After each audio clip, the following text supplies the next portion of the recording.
All right, good day, everybody. This is E. Marcel Pachuta, Sports Inquirer, and we're happy to be joined by Georgia Tech swimming and diving head coach Courtney Hart. Courtney, thank you for joining us. First time we've caught up all of this season. So, just first impressions of how the year has been going so far, and then we'll get to some specifics of how the year has transpired. Yeah, no, I think it's been a great year for us overall. Really pleased with how we have trained. We've trained really hard this year, and I'm really pleased with how we've competed up to this point. We had a fall invitational as we normally do in November, and I feel like it was one of our best fall invitationals we've had. We qualified several people for NCAAs, and so it was nice to kind of see all of their hard work pay off in some fast swims and great performances on the diving board. Yeah, and now you've been back active over the past few weeks. I know you had the home meets with Senior Day, and then you had the Auburn Invite. Just how has the team found itself as far as pacing goes, preparing for ACCs this upcoming week? Yeah, again, I think they have bonded in the hard work, right? They, have pushed each other and supported each other and really worked hard together. They've come, as a unit, both in and out of the pool. So it's been really great to see. Like I said, we changed up the training this year a little bit and trained a little bit harder. And I know we were really happy with the results this past fall, and I know we're excited to see where we are this spring as well.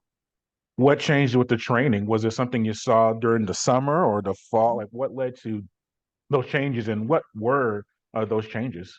Yeah, it's a great question. So all of last year, coming off of COVID was very unique, right? COVID itself was very unique. And then coming back after COVID was very unique, especially for our sport where you usually train twice a day and year round.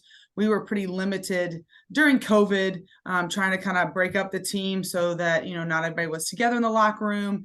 And then coming back off a year of that was just trying to get our feet under the ground and not knowing, okay, are we going to be canceled again? Are we going to be shut down from a practice perspective?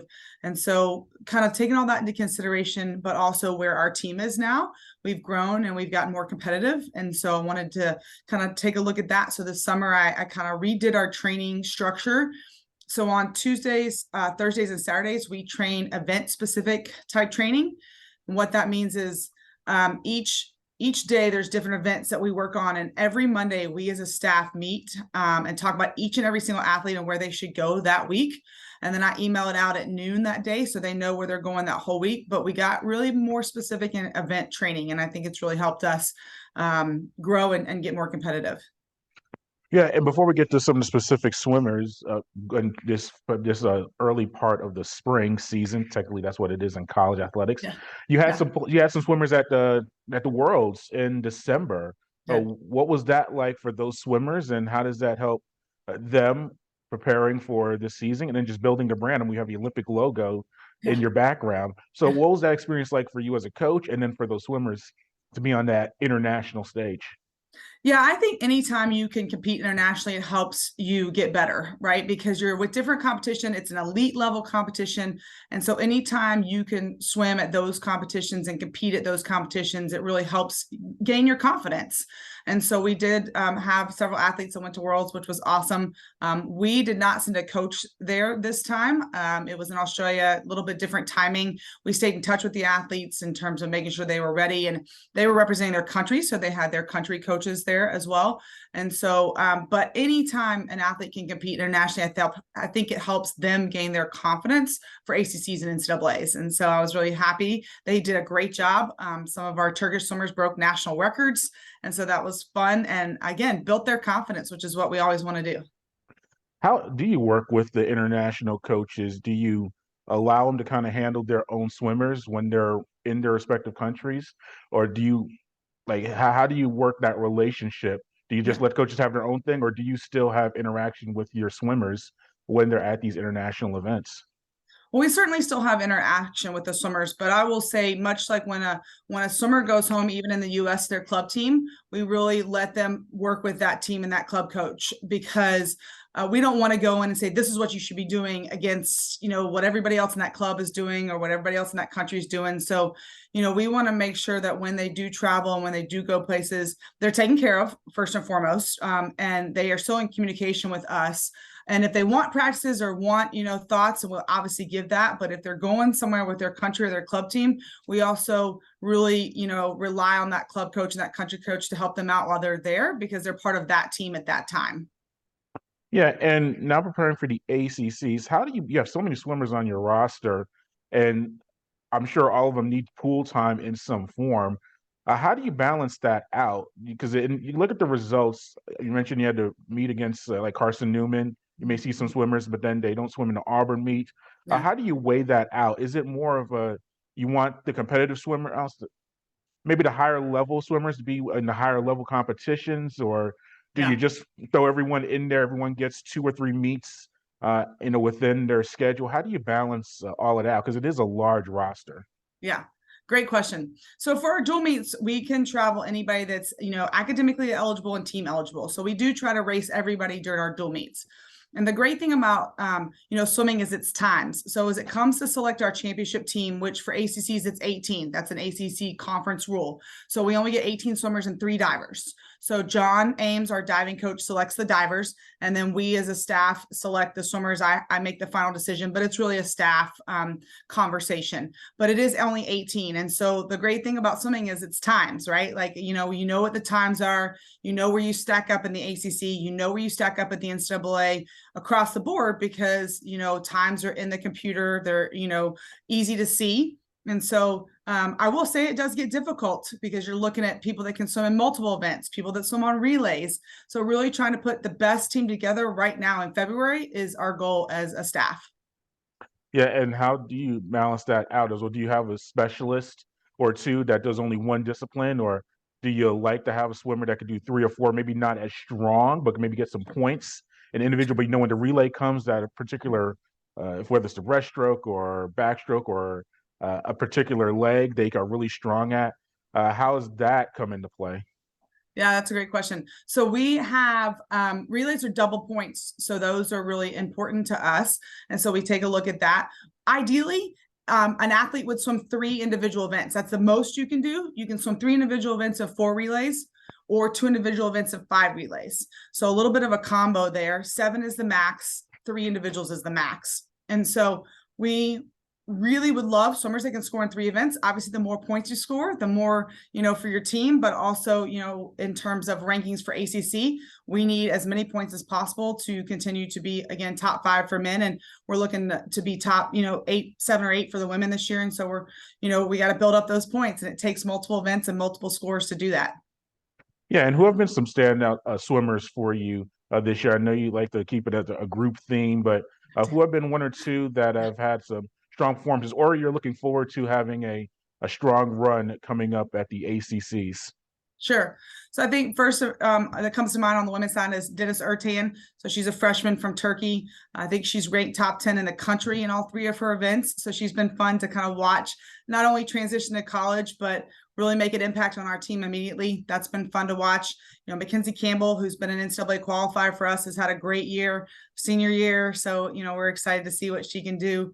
As well as several others. I don't like to miss anybody. So, but those are the top 2 that come to mind. And then on the guys' side, Batur's had a great year. I would say Batur Unlu, who, again, from Turkey, had a great freshman year. Sophomore year was a little bit of a challenge for him coming off the Olympics, and just kind of there is that kind of Olympic, downtime sometimes.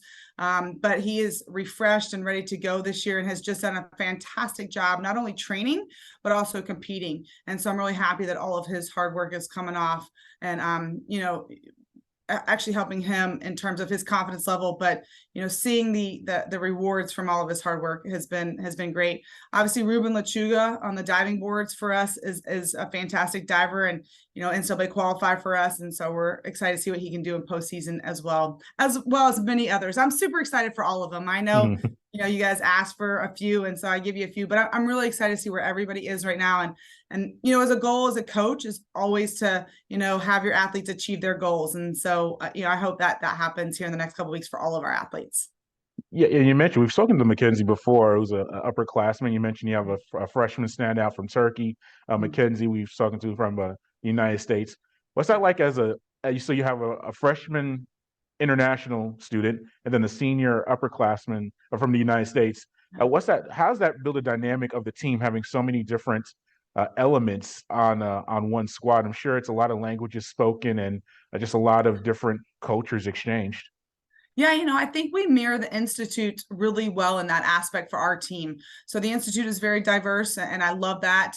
And our team is very diverse, and I love that because I think that people get to experience different cultures, and it opens their eyes to different things in terms of, we obviously have certain things that we do a certain way in the United States, and that's not necessarily the way all the way around the world and in different countries. And so it's an excellent opportunity for our athletes to broaden their horizons and also really get to know what other cultures are like and respect each other, support each other, and help us grow as a team. The travel budget must be incredible for you. I don't know if we talked about that even the last time. Do you actually go to the countries, or is technology becomes so advanced? Are you literally just look? I mean, I'm sure you talk with them kind of like Zoom, or Yeah. do you try to meet them at international meets, or do you literally looking at times and seeing some teenagers and saying these are some athletes we want to pursue? How does that international aspect of recruiting go for you? Yeah, that's a great question. So we do try to hit the bigger meets when we can, not necessarily a lot of the smaller meets, but the bigger meets so we can see as many people as possible. Zoom has been great. It is times, like I mentioned earlier, so we can watch the times. If we can't be in a meet or if it's not live stream, we ask them to send us videos so we can watch and see how they've done, what their stroke is like, and all that kind of stuff. So we do try to hit the bigger ones. We don't necessarily travel to home countries all that often. And then we try to bring them here because I think it's important, once they've decided that Georgia Tech is one of their choices, we want to also make sure they fit in with our team and our culture. That's really important to us, that we're not going to bring somebody in who disrupts what we're doing or has a different way. We want to make sure that every single person that comes in, to the best of our ability, is going to fit into our program and help us continue to grow and be more competitive. Yeah, where's the furthest you've traveled for recruiting, and where have been some of the fun spots that you've been able to travel to over the years? Yeah, so I have been to Europe.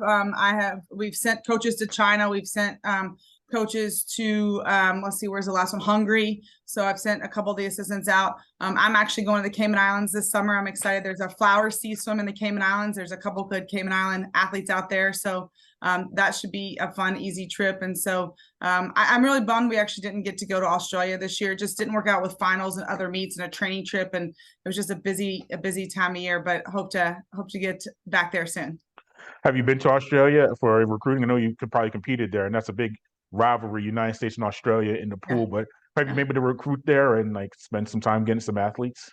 We have talked to several athletes from Australia. We have not gotten anybody here to Georgia Tech particularly, but my Olympics was in Sydney Yep, 2000. I was So going to say, it of was, course. yeah. So I have been to Australia. I've been back to compete in Melbourne as well for a World Cup. Haven't made it there for recruiting yet, but have certainly recruited some athletes out of Australia who didn't necessarily end up at Georgia Tech, but certainly always keep my eye on them. It's hard to get them out of Australia. Australia likes to keep them because they're so good, Yeah. and they like to keep them tight for their national team. I was going to say, is it a fact that maybe the other countries as well, is it just that once they reach 17, 18 years old, they want to become professionals and just kind of go that route? Not many do like a Kayla Ledecky who stays like in college Yeah. and is an international, champion. Yeah. Is that a factor too with some of these athletes once they turn a certain age? I want to get that professional money and pursue that I aspect think of it my depends career. on what country you're from and if they're able to support it, right? So Yeah. I think, some countries don't have the ability to support professional athletics or professional sports. And so those athletes have no problem coming here to college. But the top, ones from top countries that are able to make, a national team stipend and able to support themselves while training, those countries do try to keep them a little bit closer. So I think it varies depending on where you're coming from and what kind of financial support you can get. And by the way, I knew you went. I knew we talked about your career. I know you're very humble about your swimming career, but no, this is an international champion we're talking to. But no, we'll just wrap up on this. How's the training going for the team? As far as I know, you like the taper and you're really focused on your times and peaking at the right level. But we're talking right now on the 7th. But just how's the team rounding in the form as you get ready for ACCs? Yeah, so I think again the hard part's been done, right? The work's been done. We've been grinding it out. Now it's just time to rest. You can tell that they're getting more energy because they have more energy and they're just a little more playful on the pool deck, right? They don't come in all tired because we're working super hard, which they do throughout the year because we do work really hard. So we tell them, the hay's in the barn, the money's in the bank. So now it's just time to take advantage of what we've done and have fun and support each other and be competitive. Well, Coach, thank you for your time. We greatly appreciate it. We'll hopefully catch up after ACCs, and hopefully you have some swimmers get to the NCAAs and beyond. Awesome. Thank you so much for your time. I appreciate it.